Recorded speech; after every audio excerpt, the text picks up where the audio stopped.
So welcome to అగ్నేషన్. చాలా రోజుల తర్వాత ఒక మంచి టాపిక్‌తో వచ్చాను. అయితే టాపిక్ ఏంటంటే, ఈ అన్నదాత సుఖీభవ పథకం ఇంతకుముందు ఇది రైతు భరోసాగా ఉండేది. సో ఈ పథకం గురించి చాలామందికి కొన్ని డౌట్లున్నాయి. ఇది ఎక్కడ అప్లై చేసుకోవాలి? ఎలా చేసుకోవాలి? అనేది విశదీకరిస్తాను.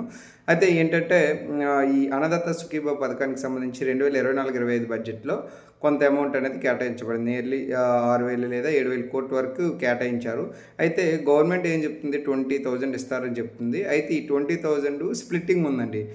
ప్రధానమంత్రి వేసేది 6,000 మాత్రమే. ఉన్న 14,000 మన స్టేట్ గవర్నమెంట్ కలిపి 20,000 ఒక సంవత్సరానికి వేస్తుందనమాట.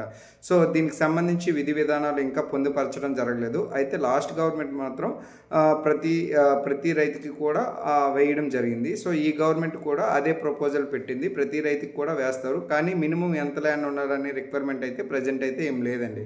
సో ఈ రిజిస్ట్రేషన్లు అనేవి ఏప్రిల్ నుంచి స్టార్ట్ అవుతాయి. అది ఎక్కడంటే మీ విలేజ్లో ఉండే సచివాలయాల్లో ఉండే రైతు భరోసా కేంద్రాల్లో, రైతు సేవా కేంద్రాల్లో విలేజ్ అగ్రికల్చర్ అసిస్టెంట్లు ఉంటారు. వాళ్ళు అప్లై చేస్తారనమాట.